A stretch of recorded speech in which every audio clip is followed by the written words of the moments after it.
Welcome. You're listening to the Profiles in Leadership podcast with Steve Anderson, sponsored by VGM Advantage.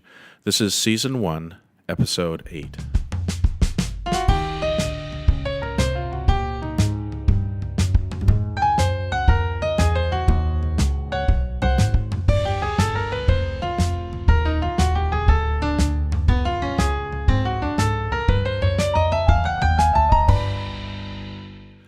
I am your host, Steve Anderson, and today we will be speaking to Stacy Menz about pediatric and private practice physical therapy. Stacy is a pediatric clinical specialist and the owner of Starfish Therapies. Stacy received her master's degree at Boston University in 2000 and her doctorate degree of physical therapy at Boston University in 2005.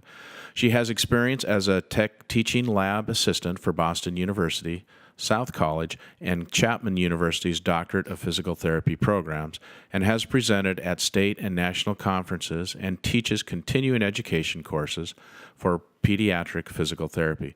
She is the editor of Impact Magazine, the Private Practice Sections magazine, and is a board member for Keene, San Francisco. In addition, she is involved in both her state and national pediatric physical therapy sections.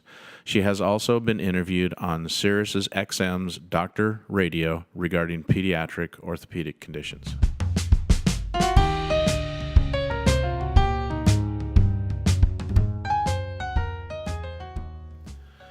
Welcome, Stacy. It's great to have you on the program today. How are you? I'm good, Steve. Thanks for having me on. I'm excited. Yeah, you're more than welcome. Why don't you just start off with sharing with us and the listeners here just what was your journey to get into physical therapy school? Where'd you grow up? How'd you decide on physical therapy? And just kind of tell us how you got it all started. Sure. So I feel like a little bit of a random journey to physical therapy school and getting started. I thought I wanted to be an engineer.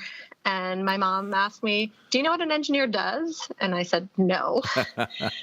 So I went to the library and I read a paragraph on engineering and I was like, I don't know if I want to do that. And I flipped through the book and I saw physical therapy and I read about a paragraph on that. And I thought, that sounds like fun. I play sports, maybe I'll look into this. And I went to visit my guidance counselor because that was when we were doing the college planning. Right. And there was a book on Boston University. And I pulled that down and I said, oh, they have a 5-year master's program.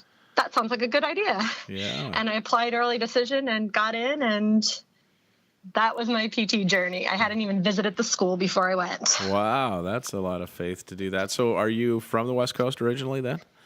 No, I am from New Jersey originally. Okay. And so Boston was Not my too first far away. intro into living in a city. Okay. And it was close enough I could get home, but far enough that my parents couldn't just surprise me. Okay, great. So you went to Boston University PT school, and somehow you ended up in the beautiful city of San Francisco, which is about as far away from New Jersey and Boston as you can get. So how'd you get out there? So when I came out of actually, let me go back. When I went into physical therapy school, it was the career to be in. There was sign-on bonuses, name your price, that there was jobs galore. Right. I came out of school right after the Balanced Budget Act passed. Oh, boy. And Okay. there was no jobs.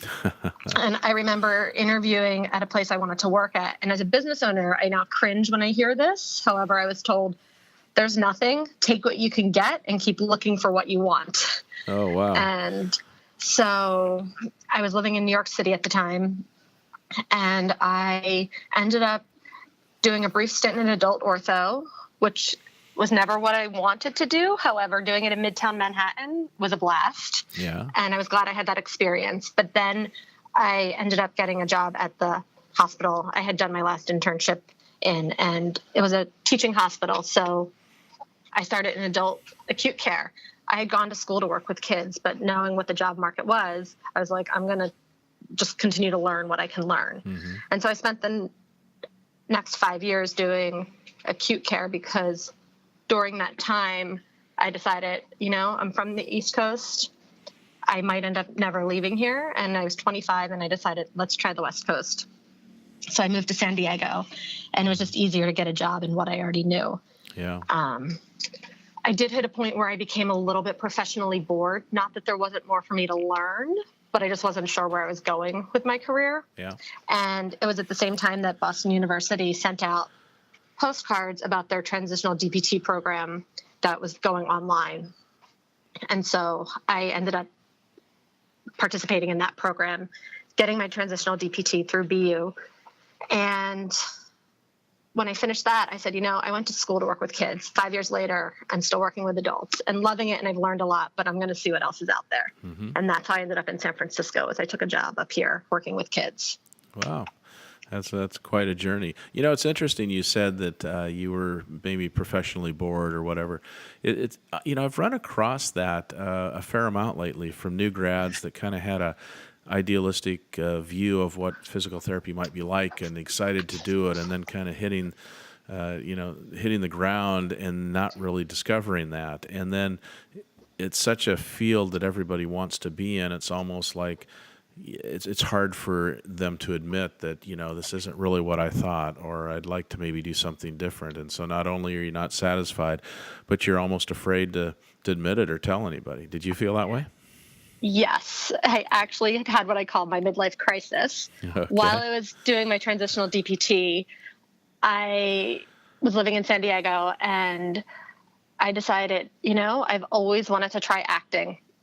And so I went to per diem at my hospital that I was at, and I went and took an 8-week intensive acting class. Wow. And got an agent and spent another 2 months commuting between San Diego and LA until I decided that wasn't the lifestyle I wanted to live. And I could never pull the plug to move to LA. Yeah. Did you get some jobs in the industry? Should I watch a movie you were in or anything? I was on 3 episodes of The Bold and the Beautiful. Really? So, wow. Yes. Okay. That's my random fact or tidbit of information. Cool. But what it did was it helped clarify that, I was glad I did it. I don't ever have any regrets. But at the same time, I was finishing my DPT and realizing, okay, I'm going to go look into pediatrics because that's what I had always wanted to do. And so that gave me that other avenue to continue to grow and stimulate myself and figure out what it really was I wanted to do with physical therapy, because I actually really love the critical thinking and the problem solving and having to get creative and looking at the pieces of the puzzle to find the solution. And I just had found myself getting in a rut and not really utilizing that part with what I was currently doing. And like I said, there were still more areas to grow in, but I wasn't taking advantage of them. Yeah, it's interesting. So if you look back on that short but exciting acting career, what did you learn there that maybe you can apply now to your patients? That is there some lesson, or is there something you gained from that that you feel made you a better PT? That's actually a really interesting question, and I hadn't thought about that before. I would say the biggest thing I learned was that even though you're playing a role, you always do best when you bring who you are to that role. Mm-hmm. And so you're just really authentic in it. And I think that actually carries over really well, especially working with kids. They know when you're just phoning it in for the day. Yeah, that's so really interesting. Really just being authentic and, kind of putting everything else to the side, I would say is what I got from that without realizing it, that I use in my PT work. Yeah. So, and saying it in another way, you're vulnerable. You're willing to be vulnerable, and it's interesting you say that as someone who has not worked in pediatrics, but having 3 kids of my own, I'm sure that's true. That they know whether you're authentic, they know whether you're being vulnerable, they know if you really care about them or you're just punching a clock. Yes, and I can tell you when I start off with an off day, I either have to learn to change my attitude really quick, because from that first patient till the last patient, they will all have like a temper tantrum or refuse to do anything, so it's clearly me, because I'm the common denominator with every situation. So I have to either switch or my whole day is going to be an uphill battle. You're in San Francisco now. Is that your first jump into private practice ownership, or did you start somewhere else and then eventually get to San Francisco? I started in San Francisco. So I moved up here for the pediatrics job. Okay. And while I loved what I did, it was owned by a parent of a child with special needs. And I found that I was butting my heads a lot with the way things were being run because she just didn't have the awareness of what our license requirements were. And I felt like there was a lot of times my license was being potentially put in jeopardy if I didn't know any better. Right, right. And luckily I had a lot of experience that I could say, hold up, this isn't right. And so just because she was a parent and didn't necessarily come from a business aspect or didn't come from a therapy aspect, when I look at running a business, there's different tiers. It's your employees, it's your patients, and then it's the business side. And I constantly felt like the employees were the lowest priority for her. Yeah, yeah. And I think it's just because she didn't know any better. So I had reached a point, and I've always been tried to be really good about giving plenty of notice, especially with kids. It's so hard. They come, it's not like they come for 10 visits and they're done. Right. We work with kids that are disabled, and therapy is part of their lifetime. They may take therapy vacations, and it may change over the years, but they will come back or stay on long term. And just to drop off with a 2-week notice doesn't work. So I gave plenty of notice, and we had a therapist covering over the summer there that was doing some early intervention work. So going into the patient's homes for the 0 to 3 population. And she was just an independent contractor.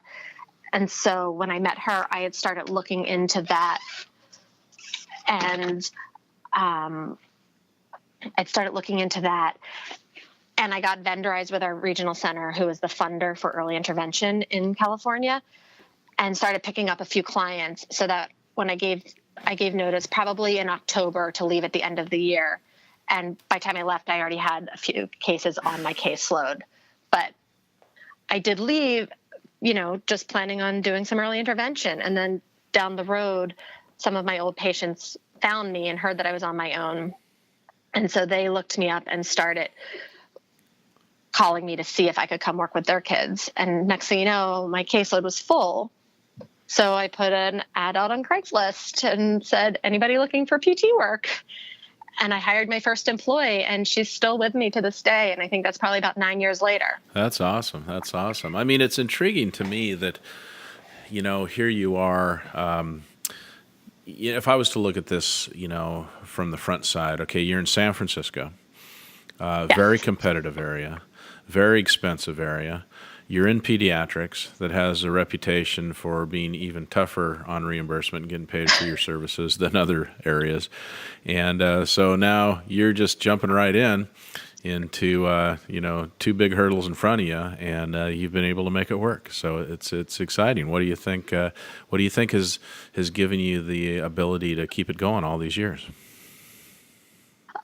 I think that in the beginning, I would say just pure enthusiasm and will, where it's like failure's not an option. We hit this hurdle, because there's definitely been a lot of hurdles. Over the last 10 years, I would say, though, the biggest thing has been the support network. And that includes my family and other people in the industry that I have met that I can lean on when I have questions, or, I'm wondering, why do I do this? Right.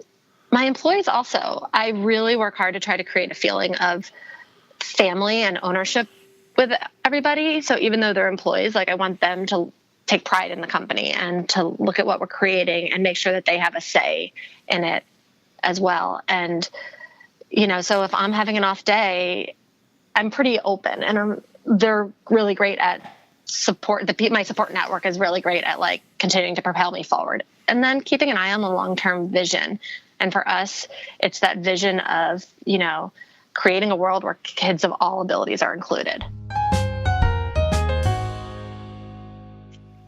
So thinking about private practice physical therapy, the typical orthopedic clinic there's a lot of people out there doing it. There's a lot of competition.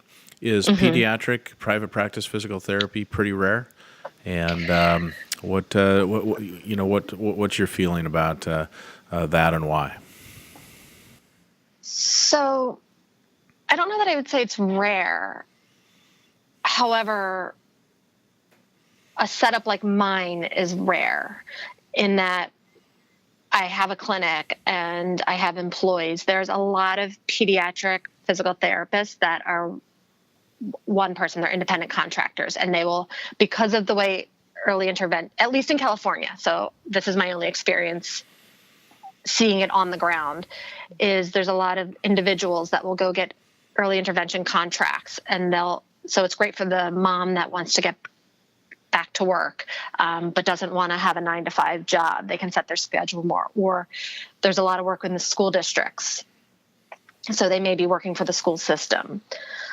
Otherwise, the competition is the hospital systems, and they generally have a waiting list, or they don't do long-term care, so they'll see patients for a short period of time, but they can't see them for months on end, so they will refer to us. I see. So I really try hard to collaborate with what I guess would be looked at as my competition in the area, so that we're all working together, because there's plenty of kids to go around and there's plenty of kids that need our services, and it's just a matter of what's going to be the right fit at that time for the child, whether they need to be seen in the home, so maybe they're getting early intervention, or somebody that can just go to their house, where we will do that a little bit, but our focus is on building the clinic up. So how do you market building that clinic? So do you market physicians? Do you market the hospitals for the overflow? Do you market agencies? I suspect it's a little bit different than maybe just your typical orthopedic practice. I would suspect so also. I will say that we had never really done any formal marketing other than a newsletter, some social media. We had a social media presence. I do a blog, but we had never done any formal marketing. I'd never done a doctor's visit up until this past November. So we just really started rolling out more of a quote unquote marketing campaign, where we redid a lot of our marketing materials. And so that was our first stop. We just went and dropped it off at doctors' offices. And then it was every couple months we would take them, if we had a new program happening, we would drop by and drop things off. And I'm still not sure that we're doing it the right way.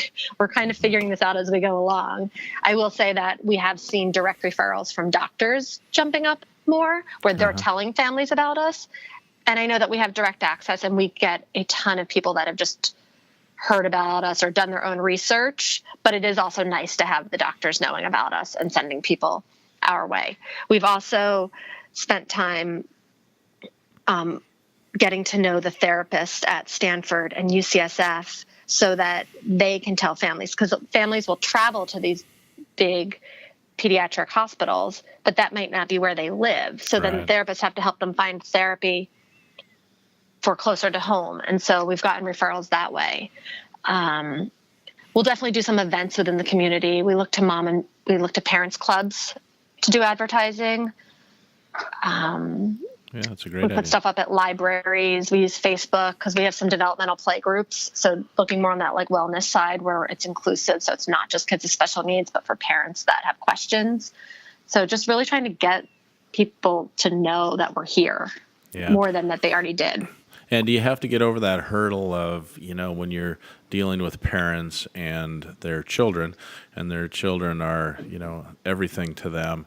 Sometimes it's like, oh, we have to go to Stanford, or we have to go to, some big facility that has the big name. And so to convince them that you can provide the services that'll benefit their child to the highest degree in a private practice, I imagine is a bit of a hurdle to get over sometimes. Yes, but what we found is, especially when we get the word of mouth referrals, that's really helpful from other parents telling parents about us. And what we found is once parents come here, they feel at home here. And I think we redid a lot of our mission and values and vision this past year to kind of coincide with our 10 years. Mm-hmm. And one of the things we talked about is what makes us unique and why do people like to come? And we realized that it's because when they come, they feel at home. And so we have families that have come back after a few years and they're just like, oh, it's so nice to be here again, Yeah, so it's almost like an extension of the family, so to speak. Exactly. So we don't make it feel clinical. if you walk into my office, it's not going to look anything like an outpatient ortho place would. We have a dog. We have toys everywhere. There's books. Our waiting room is as big as one of our treatment areas because we have siblings playing. So, Yeah. We try to make it so that it's comfortable for them to be here. So are most of your patient base, are they the kids that have really significant disabilities and lifelong type of issues, or do you also see the kids that get hurt on the playground? We see both. I would say we are best known for working with kids with significant disabilities. We have some specialized equipment, and we do intensives that has gotten our name out there in those communities. However, we do also get injuries where we've had a few just straightforward orthopedic injuries. We don't get those as much because a lot of parents will take their kids to their adult ortho place that they have gone to in the past. Right. The ones that we do get are the kids that maybe have some other things going on, like the kids that get back pain because they have low muscle tone and don't know how to coordinate their core muscles to maintain stability. And they're too young, like they just don't want to do exercises where we do play-based exercises. Mm-hmm. We'll mix just standard repetitions and strength training in there, but we make it fun and play. So, or we'll have the child that has some mild autism but has a sprained ankle. So our kids that are orthopedic tend to have other things going on or are younger. Yeah. And from a fiscal position, I mean, does it work? I mean, it's your reimbursement is probably a lot from government agencies and so on. And so obviously you're not going to do it for free. So it must work. It does. We're constantly evolving. We unfortunately do not take Medicaid at this point just because the reimbursement is so low in California that it would put us out of business, but we're constantly working to look at how we can help reform Medicaid because the only Medicaid providers are the hospitals, and they already have a waiting list. I would say that our reimbursement from insurances is maybe not lower than an outpatient ortho place. However, we can only see one kid at a time. Right. Where we just did an interview with somebody that was looking to come do a co-op out here, and he was talking about his experience about how, there would be two patients at the same time, and he would be helping with one, and then he'd tell somebody to hold on a second, and we laughed because we're like, when there's kids, you can't just tell them to hold on a second and I'll be right back to you. They're either going to run away or they can't sit on their own or stand on their own. So we have to do a lot more one-on-one based therapy. So that does make our reimbursement per hour working lower than other places, if that makes sense. Yeah. And that we're constantly learning about the laws and how we can apply them and how we can use other staff to help maximize our ability to see kids and get more kids in without decreasing the quality. Yeah. So what's the big vision for your practice in the future? Is it just to make the facility or the place that you have bigger and see more kids, or add more clinics? Partner with somebody else? Do you have any ideas of what the future looks like? I definitely have ideas.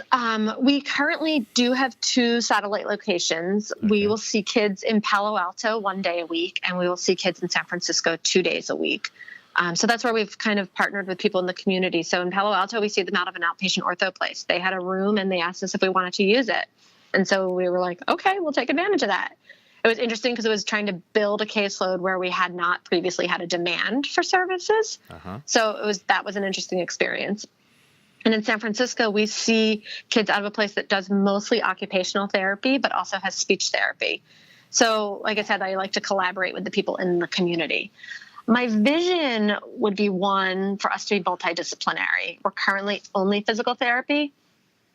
We used to have occupational therapy, and our lead therapist moved away. And with San Francisco being expensive, and mostly a female career, PEDS is a lot of females working. Yeah. People get married or have kids. So our occupational therapy department shut down. but we had people from that other company. They come and see people 2 days a week out of our location so that we still can offer occupational therapy to our clients. And then we have a speech therapy group that rents a room from us. So we've tried to make it multidisciplinary, even though we don't have the staff as our employees. I would also like to expand to other areas. There's definitely a need here. We have people that travel over an hour to come see us because they can't find a place where their child enjoys going and can serve their needs. So I would like to continue to do small satellite locations and build them up that way. Yeah. In terms of partnership, I go back and forth on that all the time. I would love to have somebody maybe that could share the load with me, but I also know that going into partnership with somebody could be like getting married, and it's definitely having to work on the relationship and to find that right person. And so currently I'm still on my own.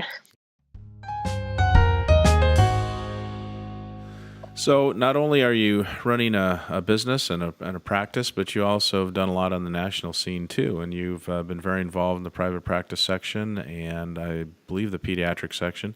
And you are editor of Impact Magazine, which is a great magazine that the private practice section sends out. So that seems like a big undertaking, a big job. So what possessed you to take that on?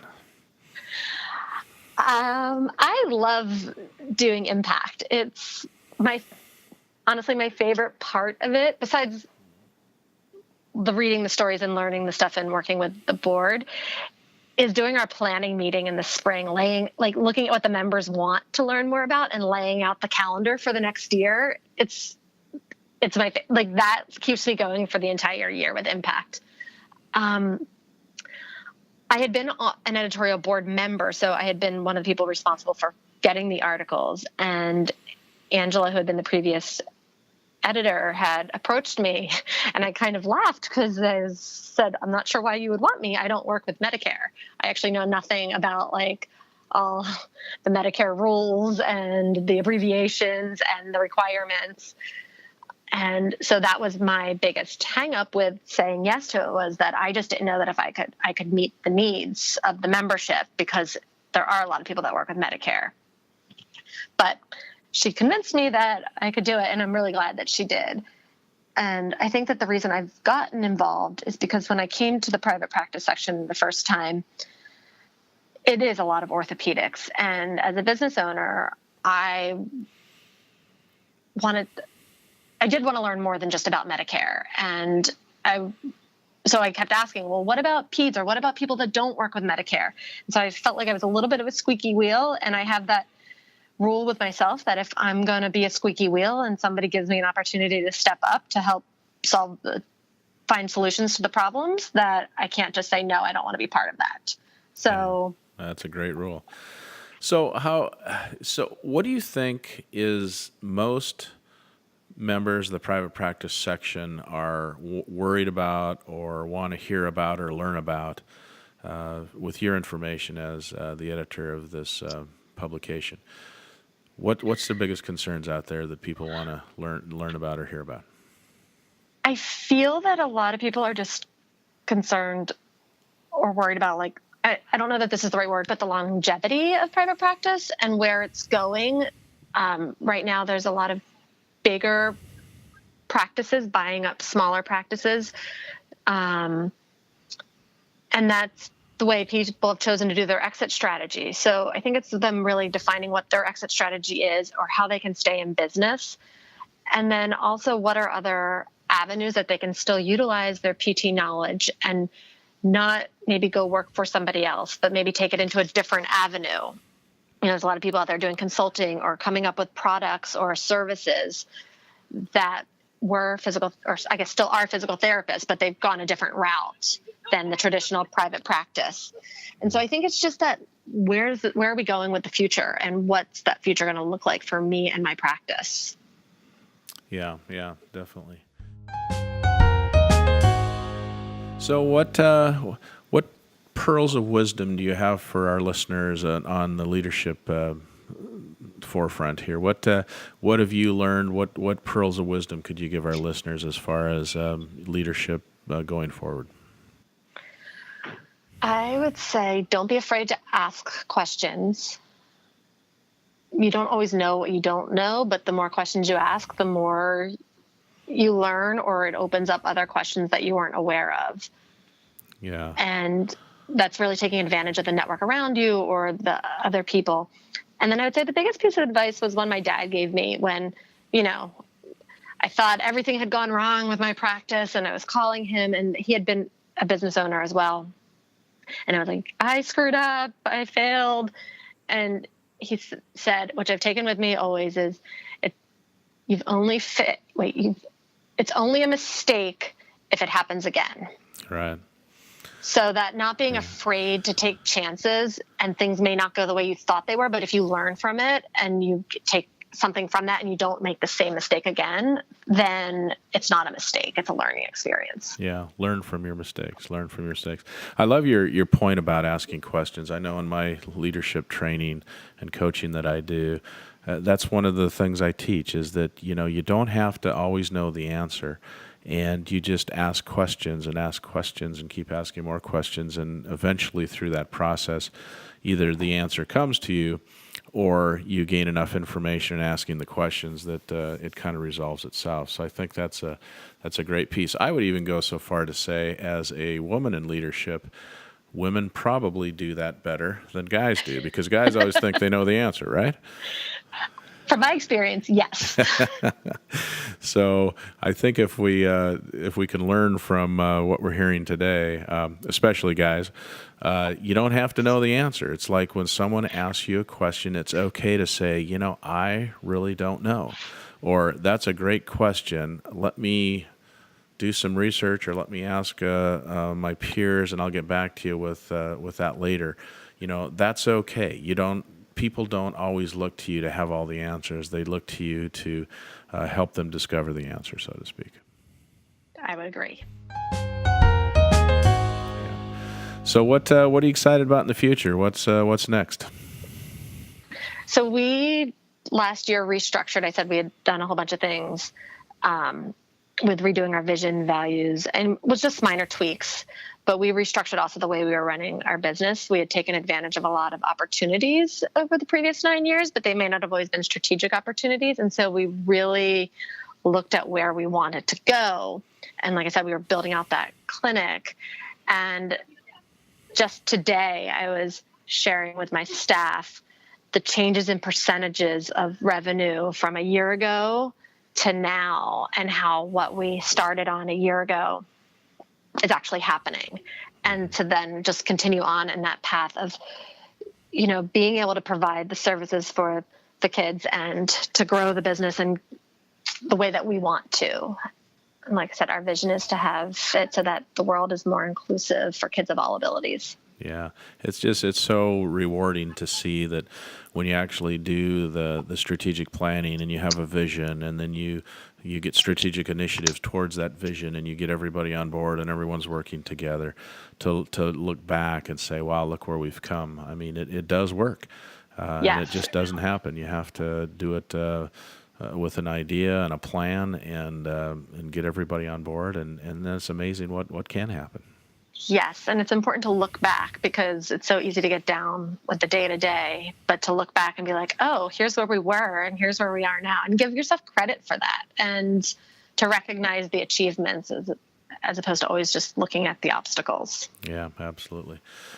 Well, Stacy, thanks so much for being our guest today. I'm just real impressed with what you've been able to accomplish, and you've been a great leader in our section. And thank you for your work on Impact Magazine and other things you do.